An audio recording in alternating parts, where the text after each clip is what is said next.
We're matching. Ding! Ding! Ding! Hey! Wait, yeah, we should introduce ourselves. I'm Jon! I'm Hailey! And we're here to talk about the handheld penetrometer. No, that's not true. That's not true. It's Q&A day. Yep. We got an awesome Q&A day today from... Oh, I'm not saying that. Snickwad. It's a great... Wally. Ding! From Snidge K Wad. 13 hours ago. No. No. A little bit longer than that. Do you think using recycled plastic polymers as a replacement for natural sand is a viable thing? I wish it was. John thinks it's stupid. I don't think it's... You literally just said I think it's stupid to pigeonhole it into a replacement of natural sand. If we want to replace sand, I mean, sand has a very specific function in that it's a inexpensive material. It has an absorption, so we know there's a certain amount of mechanical and chemical bond at the hydrated cement matrix and the aggregate interfacial zone. Why replace sand? We have RCA. We recycle concrete aggregate. I mean, there's plenty of shit out there to replace the sand. I think it's stupid to pigeonhole it into replacing it for sand. I don't think it's stupid to use it. Okay. Yeah. So valid. So then the next question is, okay, where do we use it? How do we use it?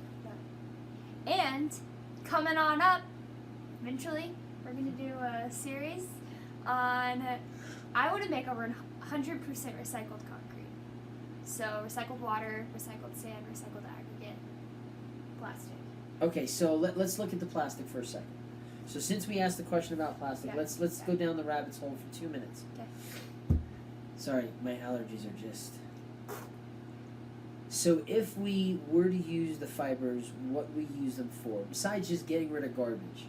Because that's one, we're replacing a volume, let's say we replace a volume of everything except for the air. You know, all the solids that go in, we're going to take a certain volume out, and we're going to place it with 0.1% or 0.2% or whatever percent. Let's call it 0.1%, just to make the math easier. I don't know what math we're doing. 0.1% of 3,900 pounds is 39 pounds. Right? Is that how math works? Yep. So let's say it's that. Let's say I'm right for a second. So 0.39 pounds of every yard of concrete throughout the entire world, and we take all of our thrown out plastics. Besides getting rid of the garbage, what do you expect the plastic to do? And keep talking, my nose. I'm about to... You know, I don't know enough about how plastic would react or hold up in concrete to know if it would increase or decrease the strength, make any failure mechanism basically worse. So that's kind of why I want to do this experiment. But I feel like it can't be, especially at 0.1% replacement, it can't be bad. So you're expecting do no harm. I hope. Do no harm is very hard to convince an industry to use it. Yeah. It's not difficult. There are folks doing it now. But I think it's a very hard thing to sell to the industry that it does no harm. Yeah, absolutely. If you could show that it does no harm, that we're saving the environment, and that it's going to enhance the concrete, if you can, because I mean, it's not just it does no harm. We're also recycling, so we don't have to waste it. We're taking up volume, and that volume is going to reduce some of the aggregate, the virgin aggregate that we would have to rip out from the earth, as well as the cement we would produce. So there is like a environmental benefit and a cost value benefit from it too. But how will it? Do you think that it will make the concrete stronger and last longer? Ideally, I would love for it to. I just don't know. Yeah, I don't know. So then the question is, well, what form is the plastic going to be? I mean, that's one issue I know we're gonna face because it takes energy. If we're looking at an overall life cycle analysis, energy reduction, cost reduction, carbon reduction, then we're gonna have to manipulate the bottles in some way. Right. And if they're already wasted, that means we have to reclaim them, transport them, and clean them. The cleaning and the manipulating to... It's neither here nor there if it's difficult to do. I mean, juggling is not difficult, but how much energy do we expend while juggling? And we're not talking about juggling. But what if we even did the office's water bottles that we go through?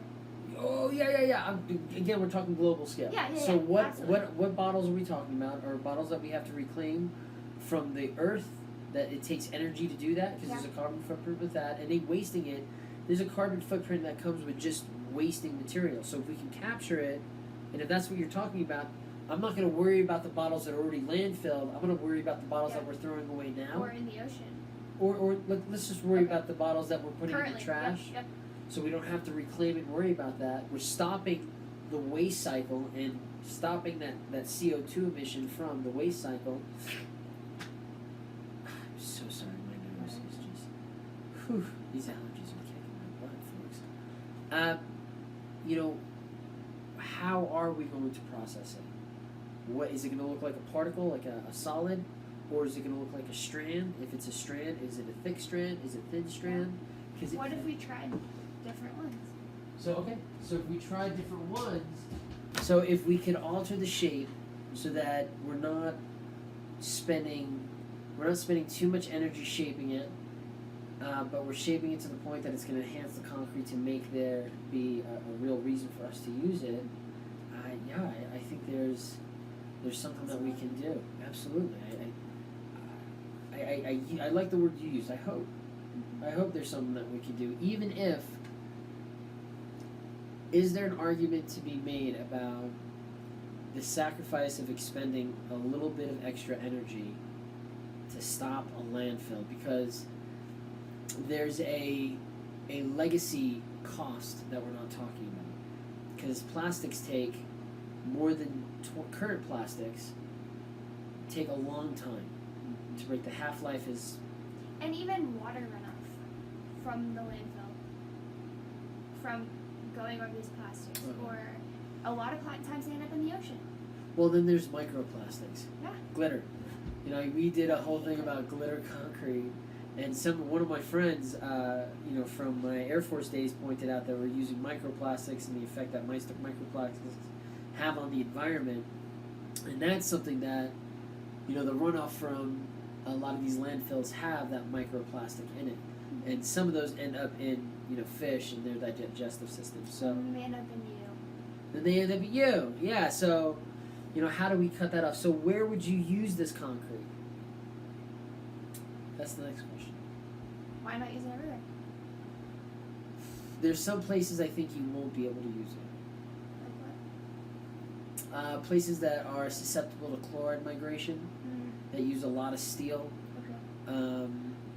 What about floating concrete with plastic bottles? Yeah, you can use them as cavities in the concrete.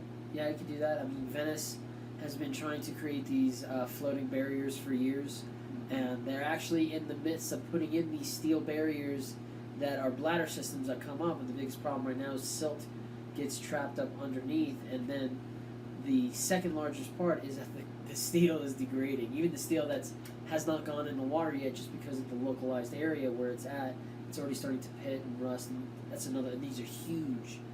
It's a really interesting thing to watch. But if they did concrete barriers, especially without steel, if it was just made of plastic, and all the bladders were made of plastic bottles, that is a significant amount of plastic. Yeah, that's and you don't even have to go and steel. It would make it lightweight. Oh, totally. So you don't even have to go steel, or you don't even have to go for lightweight concrete for that. You could use lighter weight concrete, or not just lighter weight, but in some concrete foundations and matting and thicker mats, raft foundations, they'll put these spheres in the concrete where the concrete, basically just taking out concrete, we're voiding it out, because structurally we can have a void there. If you do the FEM model of the finite element analysis, it shows this void space. So instead of creating a plastic bladder, why not just use stacked up plastic bottles? Why not? How would you create? That's a project.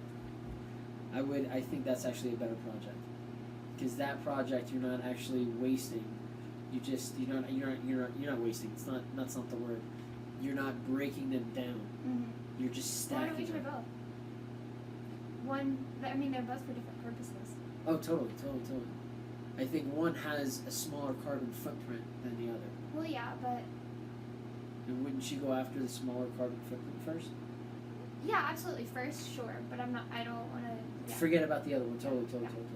Okay, so then we have some projects that we need to do. We'll get back to you. Yeah. So, Holy crap. So yes, not the sand. So what was the question? So do you think using recycled plastic polymers as a replacement for natural sand is a viable thing? Not necessarily, but using recycled plastic polymers as something else in the concrete, such as aggregate, void space, etc. Yeah, sure, it's viable, and we are doing projects over that. We'll let you know. Yeah. We'll get to the board. We'll come up with some ideas. But, dude, Snidge K Wad. Well done. Yeah, good question. Thank you. Thank you. More to come. Go Concrete! Be nice,